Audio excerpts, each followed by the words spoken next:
Alrighty, we're picking up here with part 2 of 3 for the 2020 Blue Earth County Clerks election training. This is our second part of 3, and it'll take us through the middle part of the materials talking on processes and policies. So let's jump in with that. This slide is mostly summary in nature because these are things that we're going to talk about in other trainings or throughout the rest of the training, but they're things that we really want to draw your attention to. Let's start out first off by noting mnvotes.org and becvotes.org. Those are two resources that are available for voters and for U.S. clerks. Both of those will take you to information about candidate filing, how to register to vote, how to request an absentee ballot, signing up to be an election judge. All of our information is there, so that's a really good resource for folks to use and that you can share with your residents. I also want to let folks know that we rely pretty heavily on email. So we are going to communicate most of our notices, requirements, documents like that with you via email.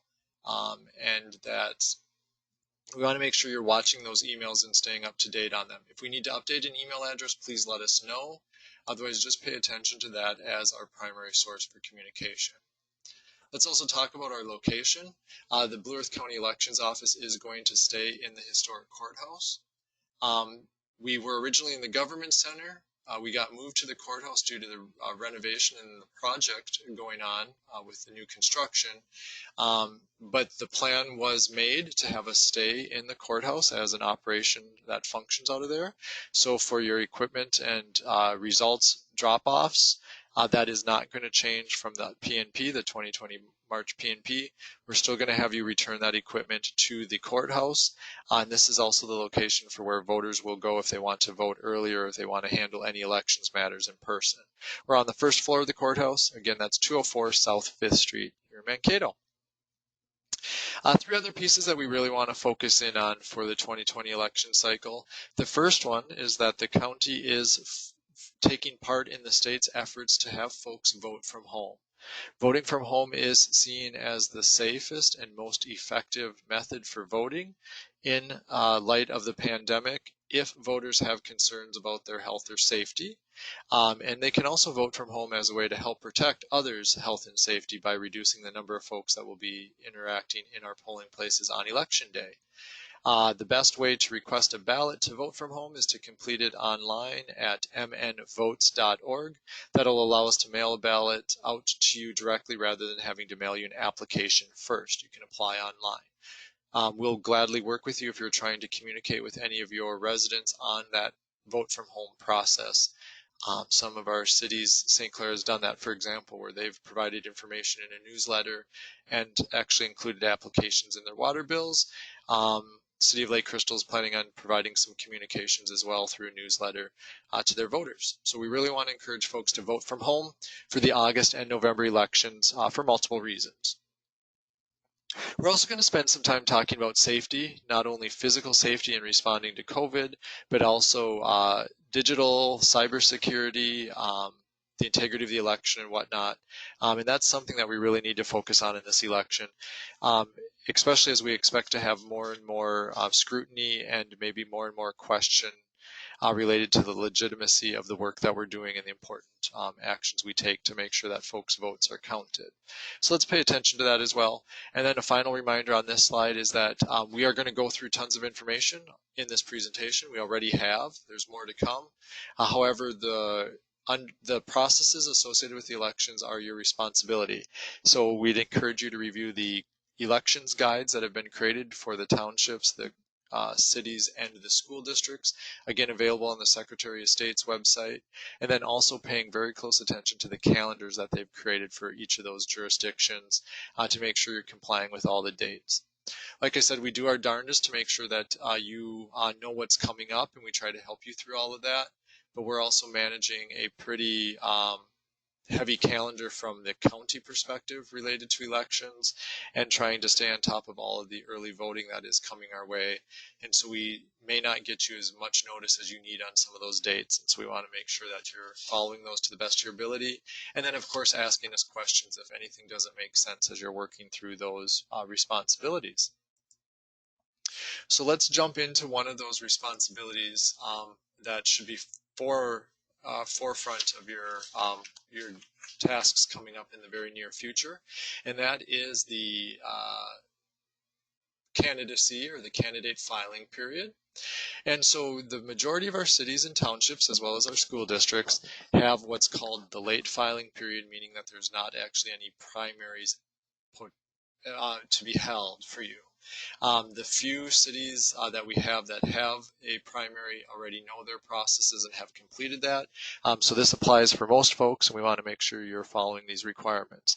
First and foremost, you must publish and or post your candidate filing notice.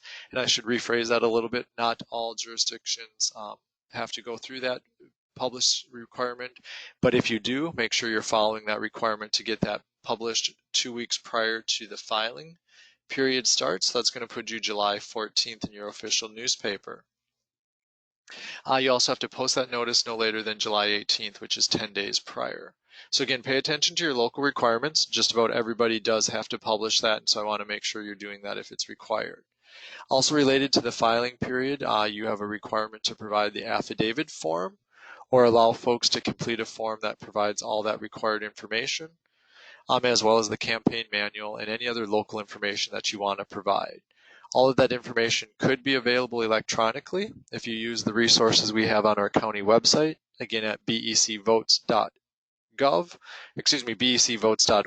becvotes.org. You can see those resources we have and link to them, use them, print them off, whatever makes sense for you in that regard.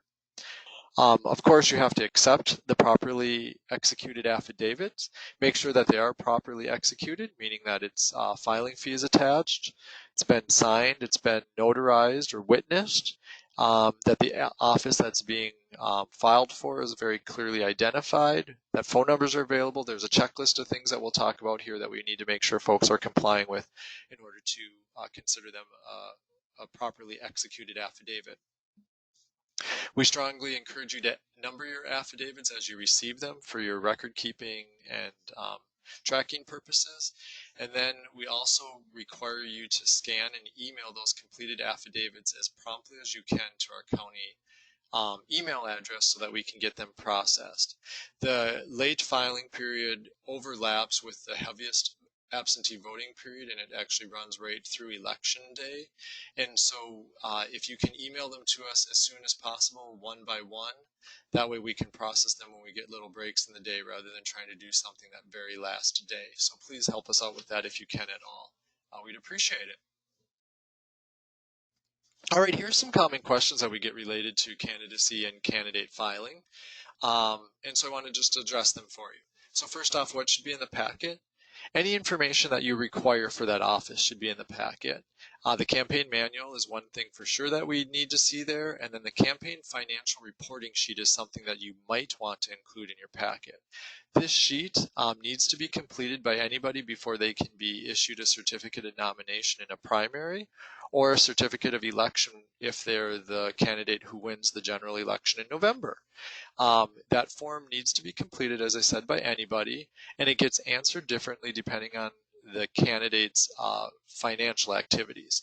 If the candidate is going to receive or spend $750 or more in the election year on their election, they need to fill out that form saying that they're going to comply with the filing requirements. If they are not going to spend or receive $750, then they can check the box that says that they are not going to do that and their filing requirements are met. So when you have a candidate filing with you, you're going to want to ask them that question.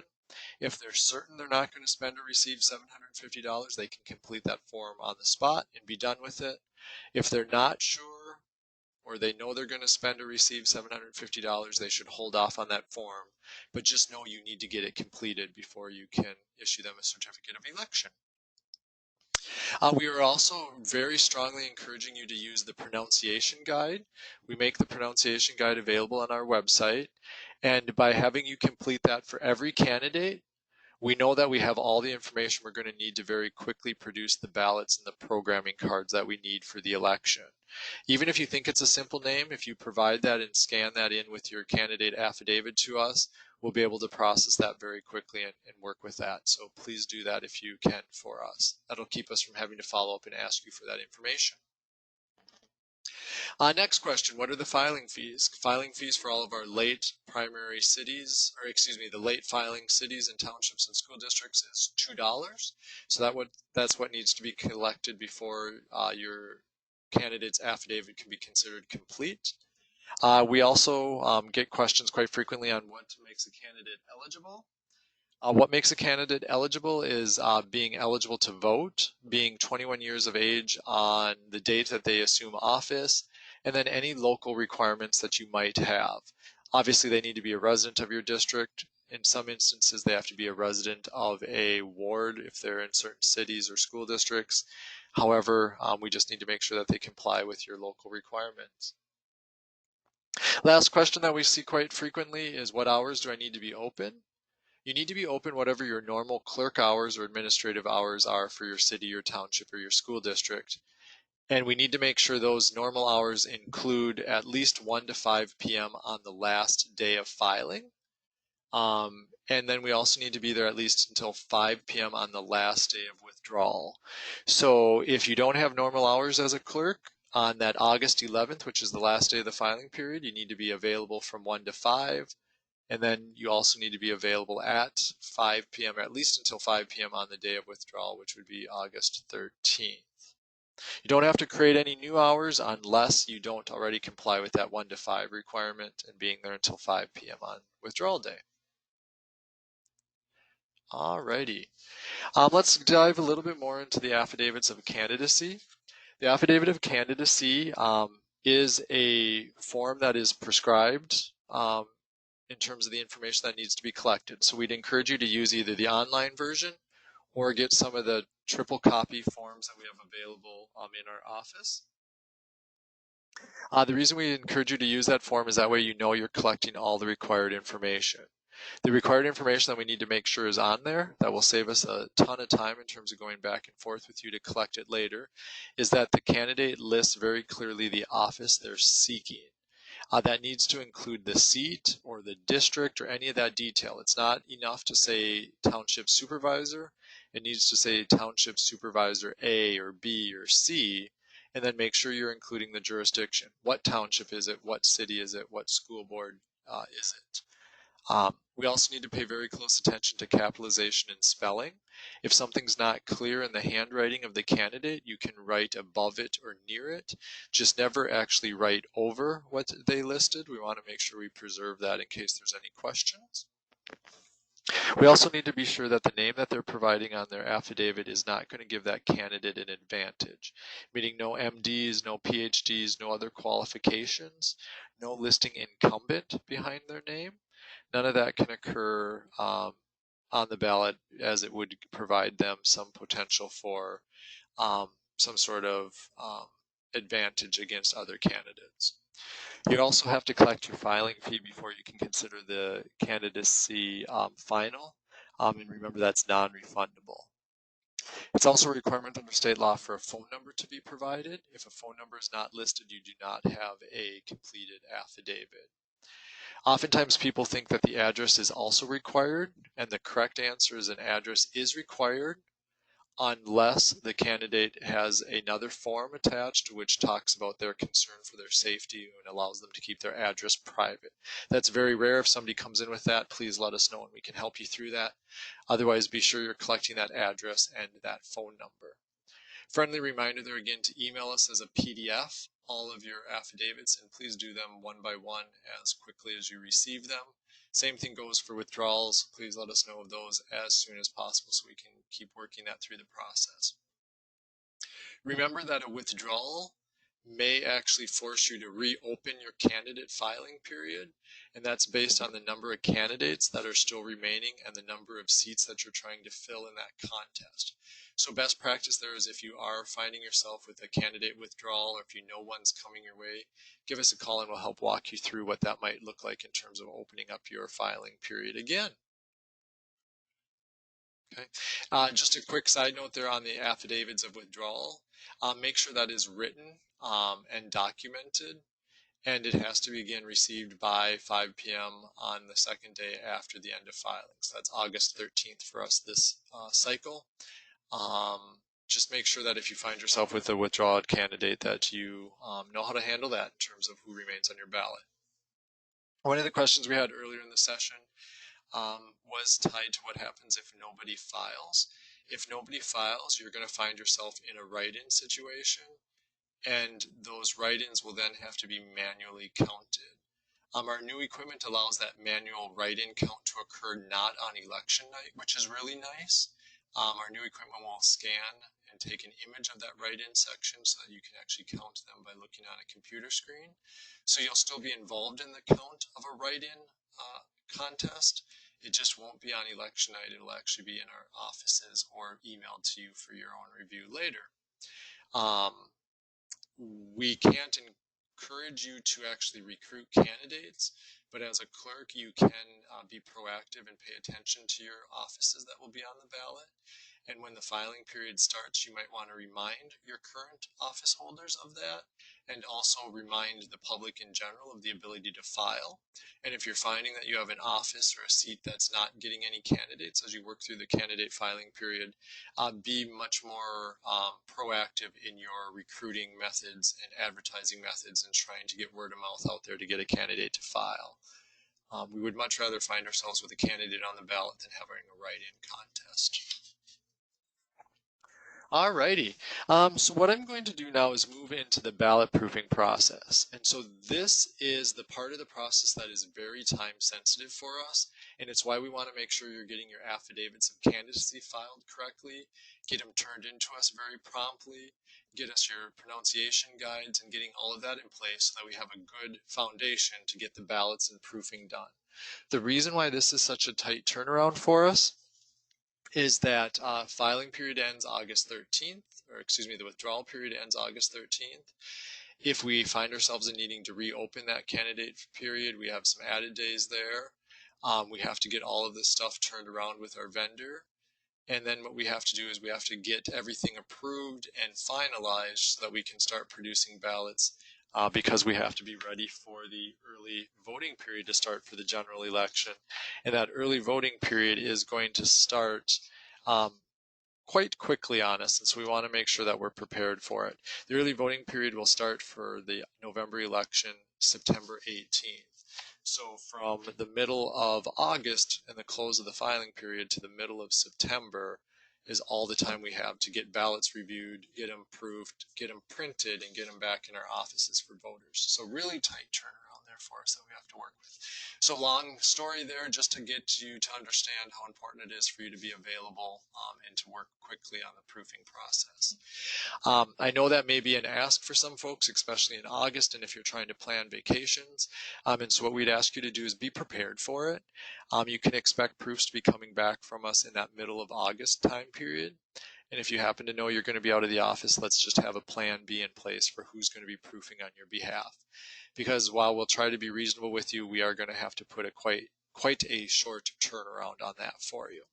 So let's talk about what this looks like. So while we're going to do this as quickly as we can, we want to be absolutely accurate. Reprinting ballots is not something that we really want to have to deal with, especially in a November election and especially in a presidential election. And then we'll throw one more especially on there in terms of the number of early voters and mail voters we're expecting. We just can't have those sorts of delays. So accuracy is important. Let's have 2 people proofing. What you want to do is you want to take a look at all of the contests and races. We want to make sure that all of them exist on your ballot for your jurisdiction. And so we had a question in the live presentation related to this and what that means for school districts. So what it means for school districts is that on the ballot there's going to be a block for your contests for that school district, whether or not it's a question or multiple school board members, whatever that looks like. You're going to need to proof that across all of the ballots that you have to review. So if your school district is in 5 townships, you're going to be proofing your block of information on 5 ballots. The proofs come out in one large PDF, and we'll provide instructions on how to find your sections on those PDFs and sign off on them. But you're going to review your offices on whatever ballots apply to that office. So school districts will go across townships. Some of our townships have more than one precinct or more than one school district split, and so their township officers or city officers are going to cross those ballots, and you're going to be proofing all of those as well.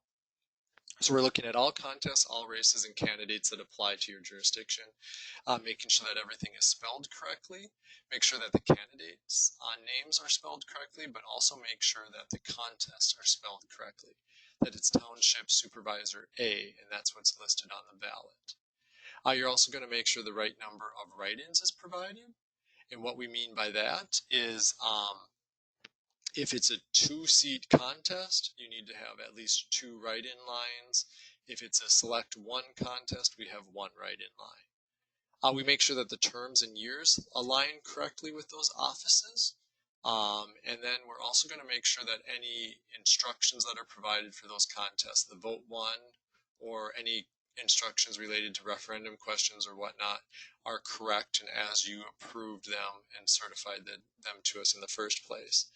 Finally, you're going to do an overall review just to make sure that the ballot looks right, that nothing seems off or out of line, that sections line up and that sort of stuff. We do that review as well at the countywide level, but it never hurts to have another pair of eyes take a peek at that and make sure we're not just missing something that's too obvious to see. You also have the ability to have your attorney review it if you'd like. Just remember that we have quite a tight turnaround, so if you're going to have your attorney review it, you would want to have them prepared in advance to be doing so. The other things we want to make sure that you do once you've gone through this review process is that you notify us of changes immediately via phone or email, and that you also complete your approval as soon as possible. That approval is going to be through that web form that we used in 2018 for some of our returning clerks. It allows you to work through the checklist of what you need to review, and then it allows you to just sign off on it without having to track us down via email or something like that. So it worked quite well in 2018, and we'll use that same process again here in 2020. Remember, we just have to work as quickly as we can to get that information out so that we can get those ballots proofed. And we appreciate any and all help on that regard. That's a pretty stressful time for us to get that turned around timely. All right, so with that, I am going to change subjects just a little bit on you and actually talk about some of the required forms and notices that need to go out. The forms and notices are required by state law, and we talk about the dates that they're due in the calendar section of the presentation, and they're in your guides and in the online calendar provided by the Secretary of State's office. So we're going to do this a little bit differently in terms of talking about these notices and publications and explaining the why, so that you not only are hitting those dates and complying with the law, but you're understanding why we're doing it. And the reason I think this is important is because we want to make sure everybody's watching those dates specifically. This is one of the bigger concern areas for me. It seems like every election cycle I get caught by missing a date from the perspective of I have to rush to get it done and comply with the law. And so it just would be good for us to not have to worry about that. And I wanted to share that information with you. But so let's start with the sample ballot. The sample ballot allows voters to preview their ballot and prepare for the election. Under state law, somebody can print out their sample ballot or request a sample ballot and actually bring that into the polling place with them so they understand which candidates they're choosing to vote for and can do some of that research and information gathering prior to election day. Sounds all good and fine in theory. Where we run into a problem, though, is that the sample ballot is a comprehensive sample ballot. And so what that means is it's going to have some contests on there that voters aren't necessarily going to see on their precinct-specific ballot on election day. That's oftentimes very confusing for voters. And so we did try to address this legislatively to allow us to publish a notice that sample ballots exist and then give people a resource to produce that sample ballot, whether or not they go online or call our office to mail one out. However, that hasn't changed, so we still produce a sample ballot. The way that this actually happens is the publication requirement is met at the county level, where we'll do a comprehensive ballot for the offices that need to have that. But a city or township could choose to do their own specific to your offices. Not all cities and townships have to do that if the board has passed a resolution to not complete a sample ballot specific to your precinct. So you'll want to pay attention to that, or actually publish a ballot that's specific to your voters. You do have a requirement to post the sample ballot. The dates vary for that, but we encourage you to kind of hit that 46-day mark. That's when we'll provide you the sample ballots that you'll need for that purpose. And if you post them then, you're in compliance and you don't have to worry about a date sneaking up on you later. There's also a requirement to post the sample ballot in the polling place for our live precincts on election day. That is that blue ballot that we send out to you, and we just need to make sure that's getting posted. Let's switch over and talk about a couple other notices. There is a notice of mail ballot, and that notice informs voters that they're going to automatically receive a ballot in the mail because they live in a jurisdiction that votes by mail. This has to be posted 10 weeks prior to the election. It's something that the county prepares and provides to our mail ballot clerks to post. Again, it just provides information for that voter so that they understand how their voting process is going to look. The fact that they're going to get a ballot mailed to them, how they return it to us, where they vote if they want to vote in person. All of those details are included on that notice. Another notice that we can talk a little bit about is probably the most important notice. The most important notice is the notice of election. And what that does is that informs the voters of the election, the when, the where, and the how to vote associated with that. It does apply to every voter, but it's more meaningful for voters that have an election day polling place because it gives the address and the hours of operation. But for our mail ballot voters, it also does tell them that the historic courthouse is their election day polling place. So this notice does have a publication requirement. It varies depending on the city and township and whether or not your board has acted to publish this. The county does publish the notice requirement as well, so we do cover that base, but you might have your own obligation to do your own, depending on what's going on in your city or township. We also do have a posting requirement, but we are going to follow this more standardized process just so that it's easier for everybody to administer. What that does is it just says that we encourage you to post that notice of the election 46 days prior to the election or as soon as we have that available. That also helps people understand the early voting process a little bit. The last notice that I want to talk about is the notice of the public accuracy test. And this is an interesting one because it allows folks the ability to participate in the public testing of the equipment that's going to be used in the upcoming election. This is the final test after the county has certified the equipment and before it gets locked up for deployment. And what we do is we run a series of test ballots through multiple machines to account for different sorts of elections and contest combinations. And it allows us to prove in a public setting that the results are going to be tabulated as indicated on the ballots. This is a publication requirement that the county takes care of. We have to do that at least 2 days before we do the public accuracy test. And what we'll do is we'll send that notice to clerks and we'll ask you to post that to help us communicate with any voters who might be interested. In the years that I've completed a public accuracy test, we've never had any public take part in it, but we do notify them of that so that they can participate if they choose to. So again, these are not all of the notices, are not all of the publications. I just wanted to draw some special attention to four that kind of cross a large swath of our voters, make you aware of why we're doing that, with the hopes that you can help us continue to hit our publication and posting requirements there and understand the importance of them. Alrighty. The next slide that we have for you, we have just a couple of slides remaining before we actually pause for our break and then pick up the last of the 3 sections. But what we wanted to spend a little bit of time doing is talking about the early voting process, or what's more formally known as absentee voting. So as you can see on the slide, absentee voting is all-encompassing in terms of activities associated with it. It is the formal process for anybody who's not voting on election day, and it includes terms such as early voting, voting from home, direct voting, and UACAVA voting. These are all forms of absentee voting. The one that does not fit in this grouping is mail voting. Mail voting is, or mail ballot voting is different because that is the primary form for voting for folks rather than a supplementary option for folks to vote. So we don't want to confuse the term of mail balloting or mail voting with any of these terms that we associate with early voting. Just a point of clarification, somebody in a mail ballot precinct can vote early. They can vote their ballot whenever they receive it, or they can even come into our office during the 46-day period and vote. So they still have those freedoms. It's just different because they've already been mailed the ballot. They don't have to actually ask for it to come their way. Also, just to break down some of these terms for you, we talked about direct voting. That's that 7-day period where folks can feed the ballot into the machine. And then the vote from home is the concept that the state is using as a little bit more of a friendly term than absentee voting. And then also the UACAVA voting option is for folks that are overseas, either permanently or temporarily, or for our folks serving in the military somewhere in the United States or abroad. And the UACAVA actually stands for Uniformed and Overseas Citizens Absentee Voting Act. And it is a process that's completely administered at the county level for our state elections.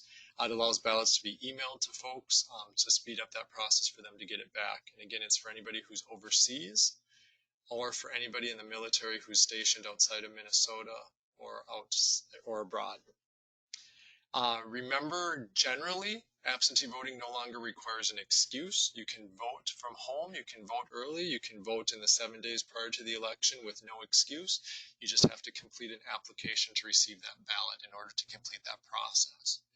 We want to steer people towards the website provided by the Secretary of State's office to complete that absentee ballot application. It's mnvotes.org. We've said that a few times. While we can mail people applications and they can send back a paper application, it's going to be much more speedy for them to apply online because we can issue a ballot essentially the next day after it comes through our system instead of waiting for the mail process to go back and forth. And the online process also makes sure that their form is completed entirely so that we don't have to worry about any issues with an incomplete form.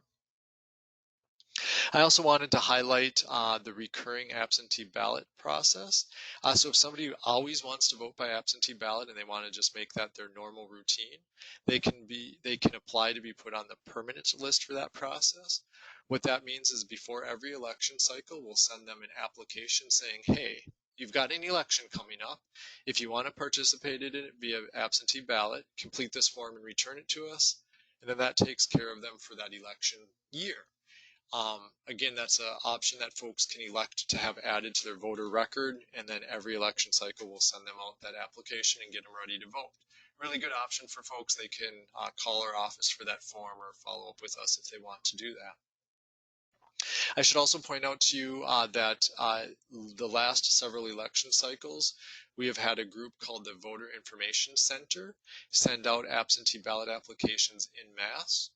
What they do is they purchase a voter file from the state of Minnesota. It's public information. Anybody in the state can purchase that file. It has voters' names and addresses, as well as information about how recently they voted. And what that allows this group to do is to target voters and help them complete the absentee ballot process by providing them a pre-printed application with a postage paid stamp. This is a non-profit group that does this as a voter outreach and engagement activity. We do not support it or condone it, but we also accept their applications, and they are doing that just to get folks to vote by absentee ballot. So if you get questions related to that, what we encourage people to do is look at the address on the return envelope, as long as that's coming to the Blue Earth County office, which is P.O. Box 3567. We know we're going to receive that. We also tell folks that they can instead apply online if they want, because if they use the mnvotes.org website, we know that is legitimate and those applications will be coming to us directly. And if folks still have concerns about any of that, they can of course request us to send them a paper application, and then that way they know that it's from us. The last thing I also am going to mention regarding that early voting process there is that as we see more and more folks vote by absentee ballot, we need to be more and more sure that that status is coming across on election day so that person can't try to cast another ballot. Because we've switched over to poll pads, that's going to be a lot easier for us to manage. That information is automatically pushed to the poll pads, and a voter will not be able to vote again once that status is associated with them. So that replaces our requirement for that phone call throughout election day to update those voter records.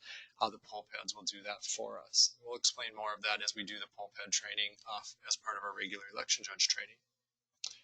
Alrighty. So moving on then to, excuse me, I guess I've got one more slide here about the early voting process for you before we can move along. The early voting process does include direct voting. Remember, that's feeding the ballots directly into the tabulator. Remember, that's for 7 days before the election, possibly 14, but we'll communicate that if we're allowed to do that. And we're also going to work on using our newest device, the Omni Ballot, as part of that process if we can, to help speed up that voting process, as well as make it a little bit safer for voters, just in trying to reduce the amount of paper we're pushing back and forth. Final reminder here, due to the uptick in early voting and the fact that we have some postmark requirements after the election to accept ballots, that results will most certainly be delayed unless we have some sort of law change or interpretation of law that changes. We just want to make sure voters know that nothing is going wrong due to the delay of the election. It's just it's taking us longer, and we can't report results until they're finalized. So early voting has been through the roof in Blue Earth County. It's unbelievable the number of applications we've already received, the ballots we've sent out. It is beyond compared to previous elections, and we expect that to continue as we look closer to August 11th and as well as we get ready for the November election.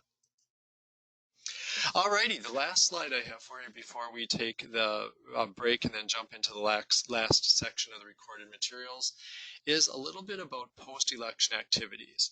And so normally when we think post-election activities, we think about what happens at 8:01 and after our last voter. And there's security that's involved there that we have to be careful of, but security also is much broader than that. So let's talk about security in a broader sense and how that ties to elections integrity. When we are securing our election, we want to make sure we're following our chain of custody, make sure that we're keeping proper records and documentation. We want to make sure that we're signing things as appropriate, signing over seals, making sure that things are being sealed up and not just returned open. We want to make sure we're preserving any records that we've had to produce or create. And most importantly, we want to make sure that we're following processes. The end of night instructions and checklists, completing our summary statements correctly, putting things in the correct envelopes. Following all of those processes will help us ensure that if any election contest or any arguments or concerns with elections integrity or the actual legitimacy of the results, following these processes allow us to make sure that we can prove that we've done the best we can in it and have results that are legitimate and represent the will of the voters. If you are not able to follow a process exactly due to some sort of issue or concern, we want to make sure we've documented that and explained it. And the reason for that is that any sort of contest to an election or election result is oftentimes going to take a long time in court to be litigated, and so we need to have that documentation and all of our explanations available so that we don't have to try to remember that or recreate that at a later date. We also want to be very sure to preserve our election and keep it intact to the best of our ability through the recount period, because a recount will happen more quickly, and we need to be able to very quickly reproduce those results and what transpired on election day. So we kind of preserve the election for the recount period, and then we make sure that we have good records and good security in place and documentation in place for any possible contests of the election, which will take longer. Other things to keep in mind to help secure the election and with your post-election is to, again, follow the instructions, make sure that you're following checklists and getting things done, and or calling with questions if something's not making sense. We're also changing our write-in process. As I mentioned earlier, the write-ins will not be tabulated on election night. That'll happen after the election. The main reason for this is the new equipment that we have available and that we can speed up that end-of-night process. But we're also trying to prevent any transmission of disease, as we don't want to have ballots strewn across tables and have people touching them, multiple election judges sorting them, anything like that that could possibly transfer germs or virus. So that'll be a change that we have coming forward. Ultimately, we want people just to call us with questions if they're getting stuck so we can help move through that election night and get information and results back to our offices. I also want to make sure you're thinking about post-election and your canvassing requirements. The canvas is at your council or board meetings and or at the school board meeting, and we want to make sure we're complying with the dates that are in place for that. And what that usually means is we want you to get those dates out in advance. So for the primary election, we don't have any local canvassing because there's no local races. So the first canvass that you're going to need to worry about is the canvass for the general election. And that will need to be somewhere between November 6th and November 13th. I'm going to strongly encourage you to pick a date towards the end of that period because we may not have results early enough for you, and then you'll have to recess your canvas and reconvene it, and that won't be a lot of fun. So pick a date later in that period, but that canvas process is where your board will actually certify the results of your local contests so that we can issue election certificates to those folks so that they can actually take that office. We'll have much more information on the abstract and the canvas process for you as we move through the election cycle. So with that, we are up to the period where we're going to take a break for the group. Since we're recording this, there'll be a pause in the break and we'll start our third session with that last piece of it. All right, thank you.